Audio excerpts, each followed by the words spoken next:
Hey, Paul, did you know that according to podcastinsights.com, as of January 2021, there are over 1.75 million podcasts, totaling more than 43 million episodes. And those numbers are just on Apple Podcasts. They don't include Spotify or Google Podcasts or other hosting sites. So it's easy to say that creating and posting a podcast has become a very popular way to communicate ideas. Jason, did you know in 2005, the term podcast earned the title of New Word of the Year by the American Oxford Dictionary? Now it's been 16 years later, and you'd be hard-pressed to find anyone who doesn't know what or has listened to a podcast. Right. The question is no longer, hey, do you know what a podcast is? Rather, it has become, do you have a podcast? In May of 2010, Continuing Education Workforce Training launched CEWT Talk, our own podcast. And we have produced close to 100 episodes spanning over 3 seasons. We've learned a few things along the way, made a few mistakes, and we were thinking, maybe it's time we just share with people what we learned in hopes that they might get help and benefit them as well. Yeah, in this CEWT Talk special series, a podcast about podcasting by podcasters, essentially is just that, sharing the lessons we have learned in hopes of someone getting benefits or help from our own podcast. This series will consist of 5 parts, and each part is focusing on answering one of the following questions. Why do a podcast? How to do a podcast? Who to do a podcast for? How to host your podcast, and what to do with that podcast once you have it existing. So we hope that you enjoy this special series of CEWT Talk and that you will find some help in creating your own podcast. Be sure to check out additional episodes in this series and then let us know what you think. Let us know if you've had success, if it was helpful, or if we sent you down the wrong path. If you have any questions or comments, we'd love to hear them. And so with that all being said, it's time to get started with CEWT Talk. I'm cold in my office today. I see you wearing a jacket. I mean, I wear my ISU jacket. I'm wearing my sweater because it's always cold in my office. It's always right. cold in my office. What was it? Shane was sitting here one day and just looks over to me and says, "Paul, now I know why you wear your sweater all the time because it's freezing in here." I go, "Yeah, I've been working in this office for over 2 years." I go, "Yes, I know it's freezing in here." It doesn't matter what season it is; it's always freezing in here. Yeah. Well, with that being said, we probably we might want to leave that little conversation in. Yeah. And with that being said, we're getting started on our podcast. And Paul, this is our special series here at CEWT Talk. And again, this is Jason Batalden and Paul Dickey. Hello. Hello. And we're talking about temperatures in our respective office today. And I know it's in June, but I'm wearing a coat. Paul's got a sweater on, and we're trying to get a podcast done today. Yes. We're going to shiver right through our podcast here today. And today is a continuation of our special series, a podcast about podcasting by podcasters. That's right. So in this series, this series comes out the last Friday of every month. This is our episode 3 or part 3, however the official language is. And we've already talked about the why to do the podcast, and we've already talked about how to do a podcast. And today we're going to talk about what to do with your podcast. And so this will be kind of an interesting conversation. Yeah, well, I don't know about conversation, more of me asking questions, because out of the entire process, this is the one piece that I am not familiar with at all, not on my wheelhouse. So, no. Jason, this is a Jason-centric episode. Right. So when it's up to me like this, what you're probably going to have lots of questions because, and not just Paul, I'm talking about our audience. They're going to listen to the podcast and they go, well, why didn't he talk about that? Or why did he didn't mention that? Or he didn't explain that well enough. I'm just warning you. You're going to have to reach out to us, call us, get us more, ask us your specific questions. Because this is it's easier than you think it is. But it does require some knowledge and some understanding and coordination. And that makes it tricky. So So first of all, Paul, let's kind of just talk about the process, right? You know, we started this whole series, this discussion about why.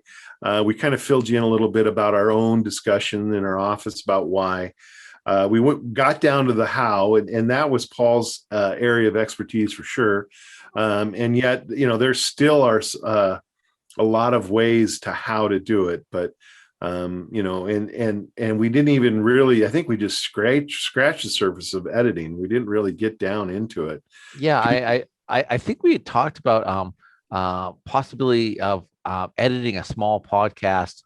Kind of going through the steps live using a free piece of software called Audacity, and we may still do that. Yeah.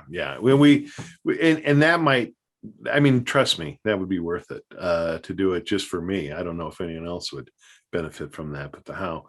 But today is, the how and the why and the how. Today is what. So you've recorded this podcast. You've got it sitting in a recording. Whether you've done it through you did it through your computer, whether you did it through a outside microphone mixer setup, or you did it through Zoom, because you can record right into things like Audacity, and you can record episodes using USB mics, the whole 9 yards, or you can use Zoom and have a recording, or you can use outside of, I don't want to call it, it's just a separate, you can have your own setup, right? You can go to your own mixer recording setup, and then basically have that on a SD card.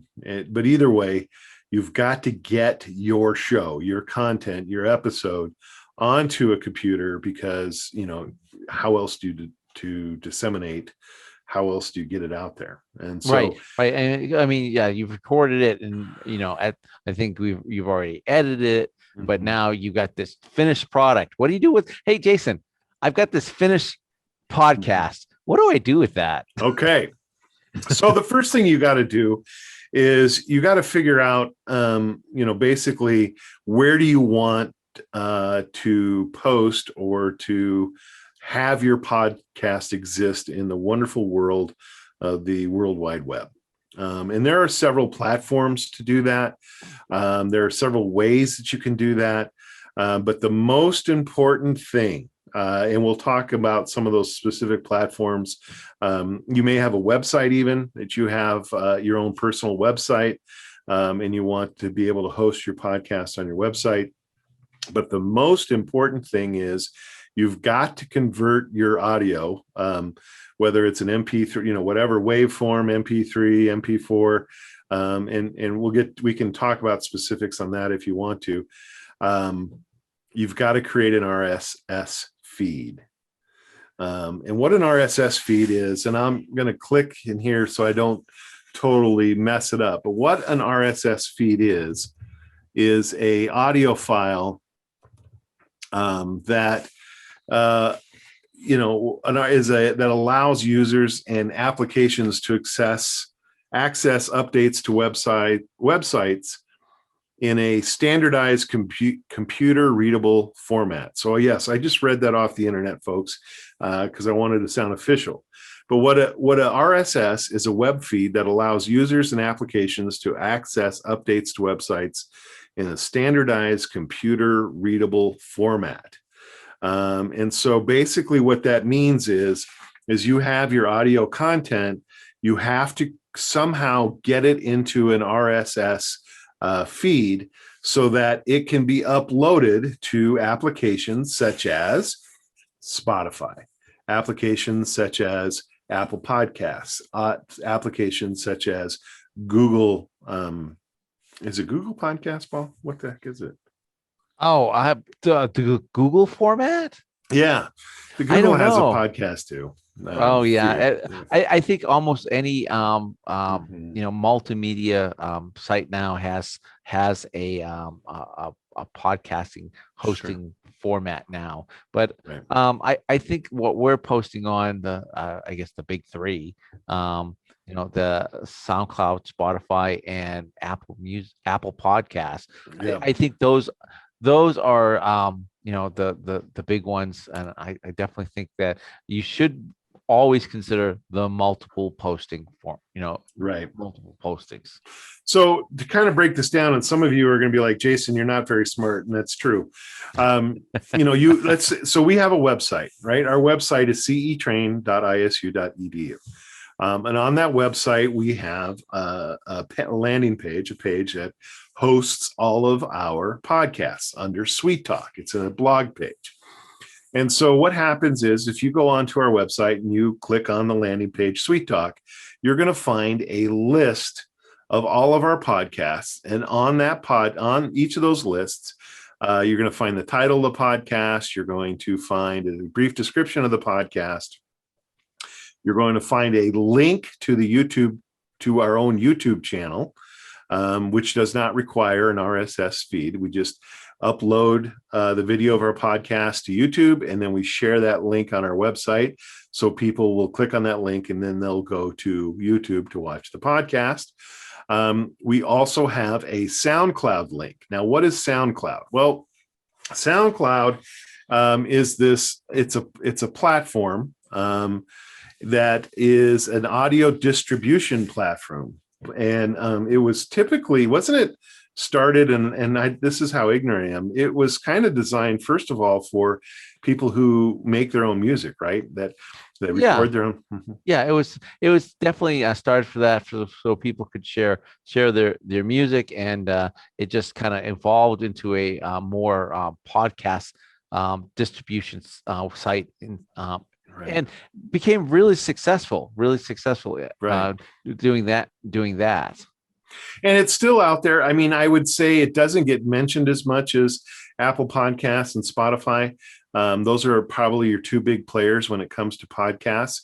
But SoundCloud still is out there, and it's still and why this is important. Okay, so why this is important is that when you open a SoundCloud account, and just because I'm saying SoundCloud, please, we're not giving an ISU endorsement of SoundCloud, but because there are some other applications that you can use, and I'll mention those here in a second.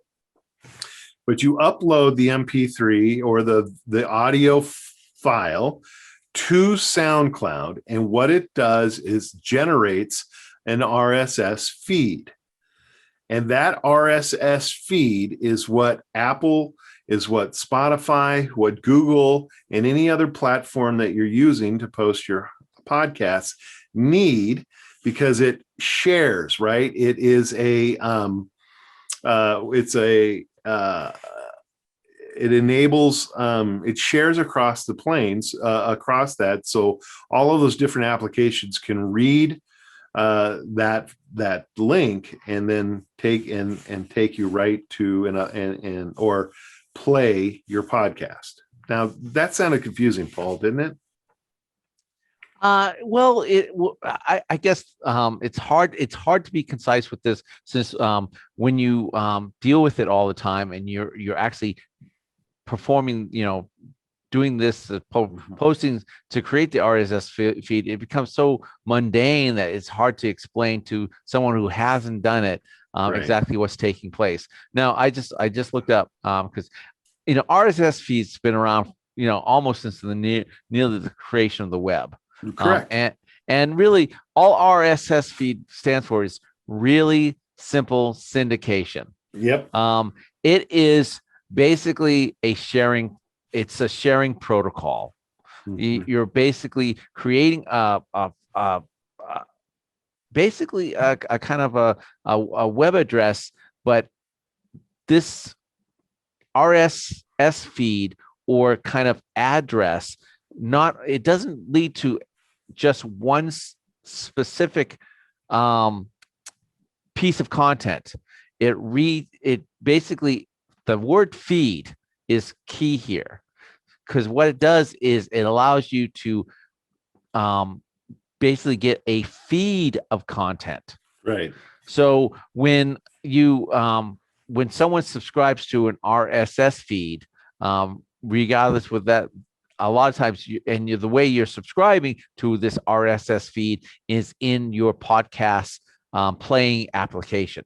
Correct. in Apple Podcasts, what you're actually clicking on when you click on to subscribe to or nowadays they're using the word follow a podcast, is you're following the RSS feed. Right. So you're not just getting the one piece of content. Like, a lot of times when you go to a website, it's going to go to one article. Right. Okay. With an RSS feed, you're going to be given the feed. So when a new piece of content is uploaded, that automatically feeds. See how that works? Mm-hmm. Feeds into your application that you subscribe to that RSS feed. Right. And not only the new stuff, but you get all the historical content as well. So you get the whole plate, right? So whatever is being served in that podcast or by that content creator, you're getting everything that's been posted. And so what SoundCloud allows you to, and other sites like it, another site like SoundCloud, it's an entirely free site. It's called Anchor, Anchor FM. And it's actually owned by Spotify, and I don't want to get to all those details and get it wrong. But that's entirely free, and you do the same thing. You take your audio file that you've created, that you've recorded, that is sitting on your computer, MP3, WAV, or whatever is compatible with Anchor or SoundCloud or others like it. And you take that audio file and you upload it into Anchor, into SoundCloud, or any other hosting sharing site. And then what happens is that it not only uploads that audio, but it creates a RSS feed. And then that RSS feed, typically you would copy and paste that feed. They'll give you an option, and you go to your Apple podcasts, you go to your Spotify podcasts, you go to Google Podcasts. My goodness, I got them. I got a ton here on my phone. I should just talk. There are so many, right? You can do Radio Public. You can do a lot of different podcasts, hosting sites. And what will end up happening, right, is that RSS feed, then you upload, copy and paste that RSS feed into each of those sites. And then that site, once you've created that account, once you've created, hey, I'm a person on Apple Podcasts, Google, Spotify, or whatever, then what happens is every time you upload new content from your computer to SoundCloud or to Anchor, then that new feed, that RSS feed, is updated in each of those platforms. And those platforms, just to mention a few: Apple Podcasts, Google Podcasts, Spotify, Breaker, Pocket Casts, Radio Public. These are all websites that allow you to post your content to, including SoundCloud. And then once that content that RSS feed is generated, then all of those sites, and you could go on to Apple Podcasts, type a search in for your podcast title, and you will find all of your stuff. You'll find the description, you'll find a thumbnail graphic, you'll find any information that you put in there, and all of the episodes that you created are now there. And so that's kind of interesting. Now, we talked about, free versus paid, and the difference usually in the difference between a free account at SoundCloud, for instance, or a paid account is the amount of content that SoundCloud will hold. In other words, it'll always let you upload new stuff. But if you don't have the right account and you're not typically on a free account, there's a limited amount of space, so it'll kick off any of your more historical podcasts. So you might be losing your first, second, or third episodes. And some people that's going to be fine, especially if you're making content that's more, current relevancy. Like sure. maybe you're doing a financial information podcast, sure. And that the old information is really it has a limited shelf life. Then a free account's fine because you really don't need to have old account because you don't want to be sharing old information. Right. But for most people, you create a library of content, and that library, you want to be there for people to, when they finally discover your show, you want them to listen to the old shows. So maybe a paid account is the way you want to go, because you don't want to lose that library. Because I don't know about you, Jason, but in many cases, I've discovered a podcast and I go back and I start listening to their old shows because I find the podcast informative or entertaining. Sure. Well, and I think, in honesty, I like to think, even if you listened historically to all our shows on CEWT Talk, you'll find content kind of carries through a little bit, right? We've had guests who come on more than once. We just did a recent episode with our cryptocurrency expert. I'm sure he wouldn't describe himself as that. So sorry, Gabe, but as far as I'm concerned, you are. And, so you might want to go back and check out past episodes just to hear, maybe if that's something you're interested in, how that currency and how that has evolved and changed over time. Right. So It's nice to have that historical data on it.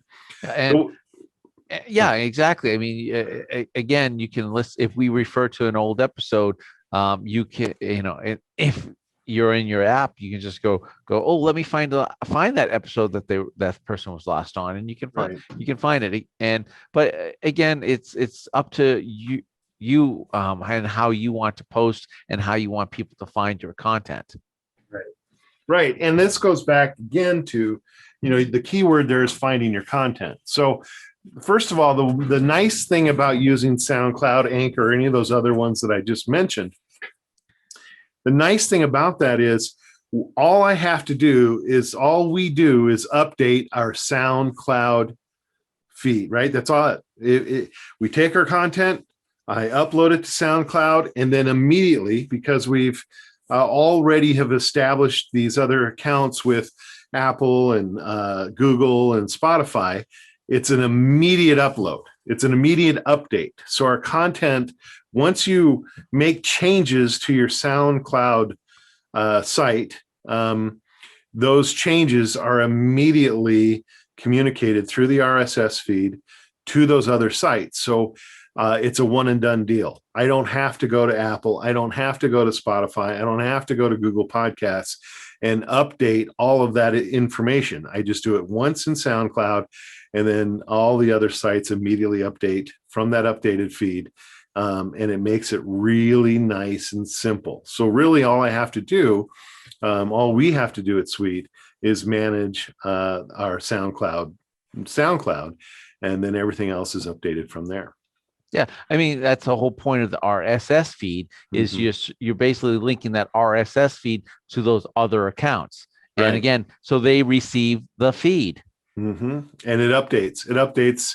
Within 24 hours of any, and a lot of times faster. So, I mean, that's, and now once you've done that, now what you have is you have a shareable link. You have the RSS feed, you're across those platforms. And now your podcast, your content exists in spaces, right? If the internet is like an online store, right? Now your content is sitting on the shelves of multiple stores on the internet. Does that make sense? Yeah, no, I mean that's I kind of think of it as almost a library at this point. Sure, right. So you open up your my favorite application is Apple Podcasts. So I open up my Apple Podcast and I will do a search, and that we'll talk about searches and relevancy there in a second. But I'll search for a particular content of interest to me, and it'll pop up the different shows, I guess they're calling them shows, and then I can pick the show or listen to stream just one singular episode. But if I pick a show right now, when I follow an Apple Podcast, I'm following the RSS feed, and I've added that content to my library. So it's a store, but it's, you can also think of it as a library of content. Sure, right. And I guess, and not to to compete with, I like that library of content, but think of it as, we all do have our favorite stores. Paul has his favorite coffee shop. I do too. They're not necessarily the same. So, if we had Apple Podcast Coffee Shop on a strip mall, and right next to that was Spotify Coffee Shop strip mall, and next to that was Google Podcast Coffee Shop strip mall. So I'm a Spotify loyal customer, which I'm not, but let's say I am. I could go into Spotify and I could find that specific podcast on the shelf at Spotify, and it would be, that's who I'm downloading that content from, and that's who I'm listening it through. But that same content, our CEWT Talk podcast, will technically be also in the Apple Podcast Coffee Shop as well as the Google Podcast Coffee Shop, and that's what SoundCloud allows to do, is to put that feed in all of those different distribution sites. So another thing, I'm not sure if you're aware of this, Jason, but when you create that account on Spotify and almost any other type of, I guess, RSS feed creation distribution site, what happens is you can also access that RSS feed on a web page. Yes. Okay. So here's the thing: is say we only posted our content on SoundCloud. Mm-hmm. It still creates an RSS feed on the web page. But say you're going, well, I love my Apple Podcasts application, but you're not on Apple Podcasts. Well, sorry, we're not doing that right now. But I could find the RSS feed on my phone in the browser on the SoundCloud website, copy the RSS feed, and then have that RSS feed go into my Apple Podcast application. So right. even though it is, because and that's again the benefit of an RSS feed, because even though it's not an application, if I can find the RSS feed on an outside source, I can still add that to my my Apple Podcast app, right? Physically myself. So right. If someone say I'm only on Apple Podcasts, you could just say, well, let me send you the RSS feed link, and then go. I can't, because again, some people they may choose not to post on a certain format, or they just not aware of a certain format, because there's as Jason said before, there are so many podcast formats out there, it might be difficult to find. And some people just love the particular app or platform that they're using. Like I said, Spotify is growing, but it's not as big as Apple Podcasts. No. But people love the way that Spotify organizes their music and their other audio sources. So I might go, well, it's not on Spotify, but I would rather listen to it on Spotify. Again, find the origin point of the RSS feed, which is usually a website, and then add that to your application. Right. So so guess what? Now here comes the trick, right? So you've got the content, you've got it up in an RSS feed. Let's say that you've got it across the three biggies. Apple, Spotify, and Google, right? Now, how do people find your podcast? How do people find your podcast? Well, this is where it's going to take a little more legwork than what you think. Because so far, whether you use SoundCloud, whether you use Anchor, whether you use whatever, what you've essentially generated now is you've made your content available for purchase. Or not purchase, but for rent. In Paul's example, I can go in the library now and I can check out and download. But the next question then is how how do we get people to listen? It's hard. It is. I've had this conversation with Jason, and he's informed me that the best way for someone to find us our podcast is typically through our website. Yep. Now, Yep. they will find it through our website, and then they will find it through the website that way. Right. So, I mean, this just goes into, let me give a couple examples. So if you're a business and you have an existing Hold on, website- Jason, just one moment. Okay. All right. Thank you.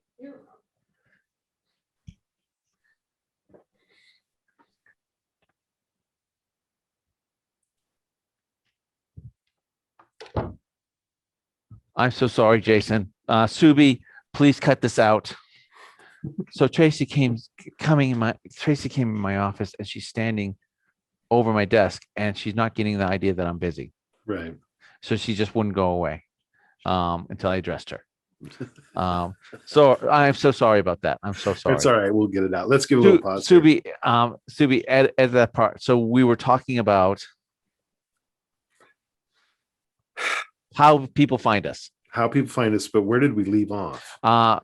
Jason, you told me that people typically find us through our website. That's right. And that's true, and that's where I'm going. So let's talk about this. And so the two examples, and I'm going to bring up the example we brought up in our first podcast, which was, let's say we're an RV store, right? And we're selling RVs. And the key is we want to get people to our website. So we created this podcast. We're going to ask people to, we're going to post our RSS feed. We're going to create a landing page just like we do at CEWT. And now people can go to our website, click the listen to podcast button, and they can listen to our podcast right off our website. And we like that way. We love that way at CEWT, right? Because that gets people on our website. And we sell our product, and I don't mean to diminish what we do at CEWT to sales, but we offer classes and training and specialized education, apprenticeship programs, all those things that we want our students to have access to is housed on our website, and so we love it when people come to our website to listen to our podcast. That's one way. But the other way that you have to do that, and this is where social media comes into play.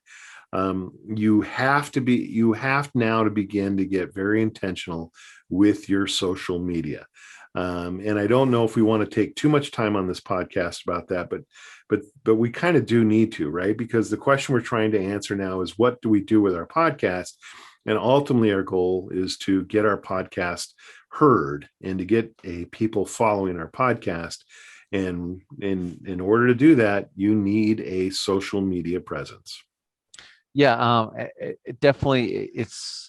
It would be tough to have success without having, say, Facebook, Instagram, and Twitter. It's kind of, it's a way of letting your presence be known. And the key thing also is to also interact with your audience, which, again, you want to become someone that they feel comfortable coming to you for entertainment or content or information. Mm-hmm. And being that having a social media presence helps develop basically a relationship. Mm-hmm. Yeah. And so and by the way, that's how people typically find podcasts. They hear about a podcast, they see a podcast, they have a friend who's listening to a podcast, or they follow. Show me a celebrity out there right now that doesn't have a podcast. You know what I mean? People have podcasts.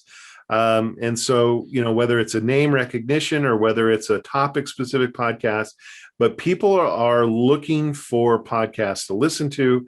And, when you post your podcast, it's time to kick in your social media.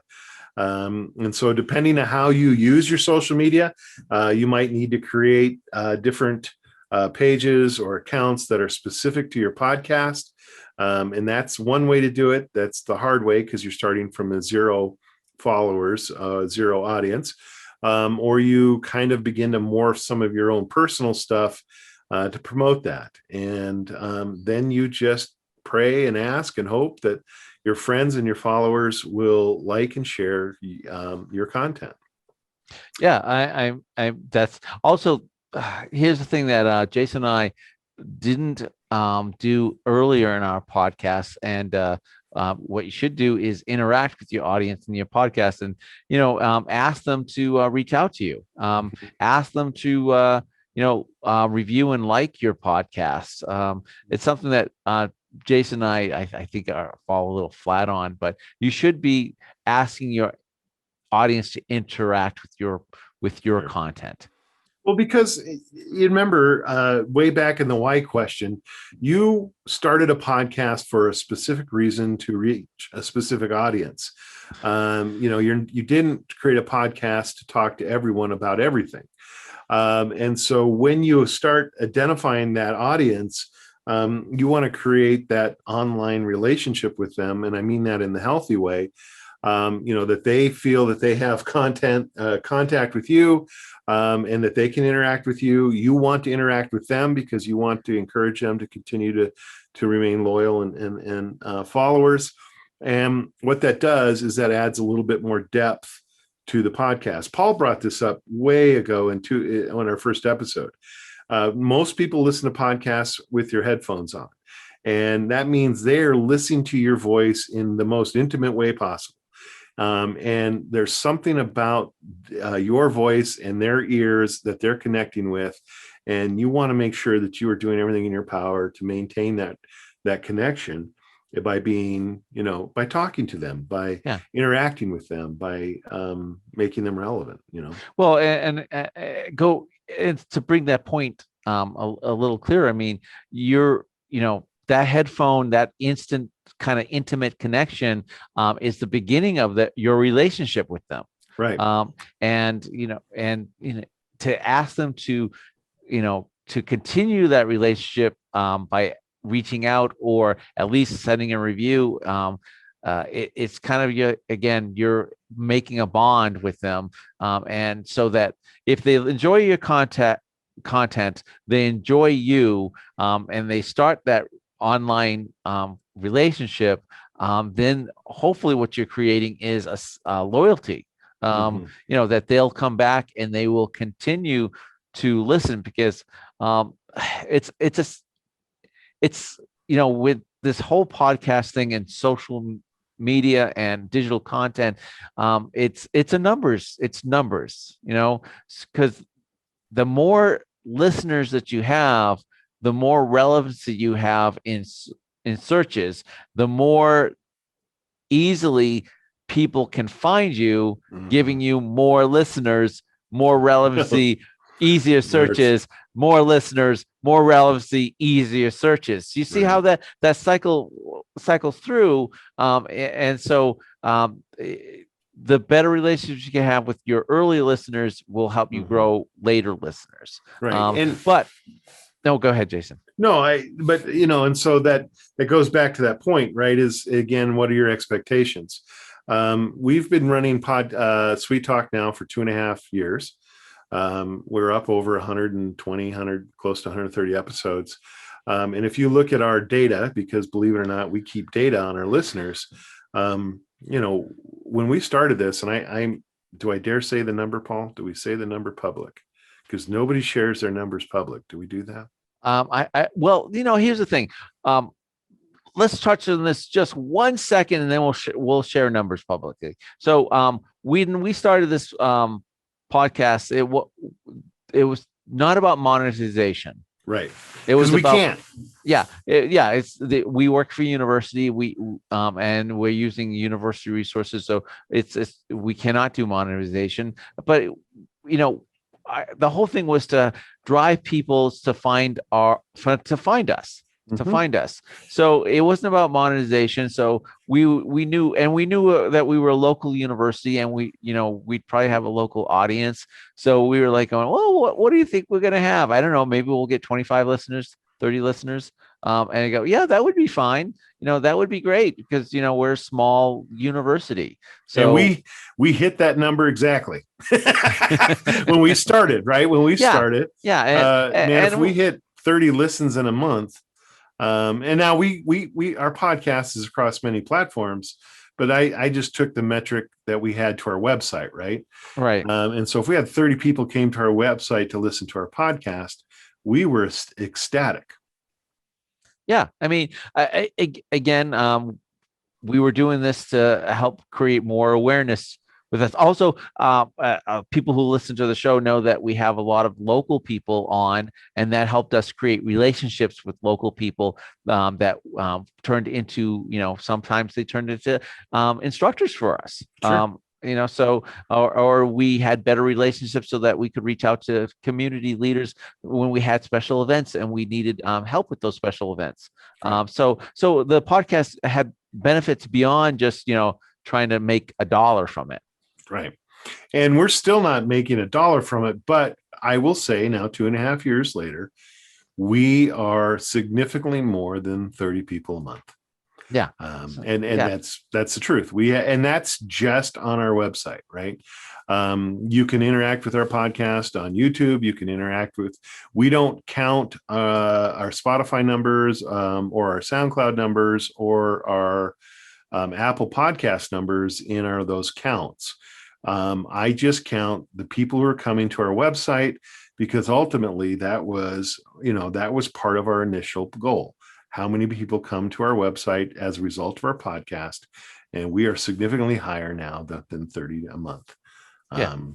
We're not, if you'll notice, we're not top 100s on any of those platforms. We're not top 100 podcast at Spotify. We're not top 100 podcasts in Apple. We're not top 100 podcasts in Google. And that's fine. That wasn't our goal. Our goal was to get people to our website. Yeah, right. And also, it's part of that goal was also just to create some content to post on YouTube as well, because Right. we do a video format of these, so that helped create our YouTube content, which again hopefully drives people to our website. Correct. But again, there was no way in any way monetization. And again, so going back to why do a podcast, some people just want to have it to create content so that they can steer people towards it. Like say we had an RV sales company, they might want to create content, a podcast, so they can get people to go to their RV website page so that they can sell more RVs. They become an expert in RVs. But if as a bonus, you listen to this RV website to get RV information, who's ever giving it is entertaining at the same time, well, that's a bonus. And sometimes, hopefully, Jason and I have developed a kind of a relationship on this podcast that we hope people enjoy, which we did not think that was even something that we would even think that people would even enjoy just listening to us. Right. And to our and it helps like a spoonful of medicine or a spoonful of sugar helps the medicine go down. Yeah, exactly. Meaning, if it's enjoyable, the voices, the banter, the relationship on the podcast, and people tune in for that as well. So, that's that. Just going back to that. So, if you want to monetize your podcast, if you have a goal to become a professional podcast and make your living podcasting, I would encourage you to probably Google some other resources on the interwebs, because we can't really address that issue because that's not our purpose and goal. But if you're looking just to want to know, okay, I got this content, I've got it recorded, I got it edited, I know why I'm doing this, I got my great story, now what do I do with it? You've got to find a sharing platform that creates an RSS feed. We use SoundCloud. Anchor is another one, as well as those other ones that I think that I've mentioned. You investigate those, look them up, create an account. And what you're looking for is the ability that creates an RSS feed, and that then once you create your accounts in Apple, Spotify, Google, and any other places, that will automatically, once you share that RSS feed to those sites, they will continually update, so that all you have to do is address that one hosting, that one sharing site, and then all the other ones are updated. Then when it comes to sharing, you can play around as your audience more as a Spotify. On your social media, just send out your Spotify link. Spotify makes it very easy, gives you nice little graphic buttons. Listen on Spotify, you can send that out. See how many people listen on Spotify, or send out on Apple Podcasts or on Google. But you've got to start getting that message out through your social media, through your Facebook, Instagrams, Twitter accounts, on your website. Have promotions, different things that you can do to encourage people to listen. Also, we mentioned this in previous episodes of the podcast, is remember consistency. Yep. Yeah. You should be creating content on a regular schedule. If that schedule's once a week or every other week or once a month, stick to that schedule. You should always have your content, because again, once people do subscribe, they're looking for that show to be posted. Right. The reason, if they went to the trouble to subscribe, you should go to the trouble to make sure that there's something there for them to enjoy. Right. Yeah. Right. All right. So, Paul, do you think we addressed that issue? I think we touched on that issue. All right. So, well, let me ask you a question. You started this by saying this isn't really in your wheelhouse. Do you feel like you came away from this conversation with going, okay, if I had to do this, I'd be able to do it? Yeah, I think I think you gave me kind of guidance on where I can go, what I need to do. Maybe not the actual process itself, but there are plenty of resources to show you the actual process. In fact, most of the platforms that we have mentioned actually have resource pages to help you get through, because they really want you to post. They want you to post. And they make it super easy, by the way. They literally tell you, hit this button, upload content, copy paste this button, take to your other podcasting hosting sites. Thank you very much. Update here when you're ready to go. Yeah. It walks you right through that. Yeah. So I think we touched on, the biggest, I guess the takeaway or the term is RSS feed. Right. And then again, share on your social media platforms. Right. So I guess we had not said this in previous episodes. Maybe we had, but it is not just a podcast. You are also doing social media platforming. Yep. Because you need to have that. You got to have that. Yeah. But you can't do anything until you get an RSS feed, and you can get it on sites that people are then able to hear. Otherwise, your content is going to build up in your computer, and no one's going to have a chance to listen to it. Right. Right. Yeah. Okay. All right. Yeah, I think we took care of that one. All right. I think we did. Yeah. So again, as Paul always says, look, please interact with us. Reach out to us at cetrain.isu.edu. You can email us at cetrain@isu.edu. Yep.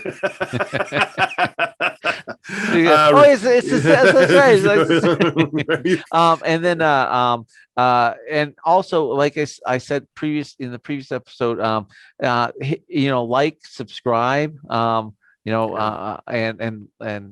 let other people know that you enjoy our podcast, and comment, ask questions on our social media accounts. We'll get to you, I promise. And trust me, I think, well, not trust me, but I guess what I'm trying to say is I think that if you're really interested in doing this podcast, go ahead and take the risk.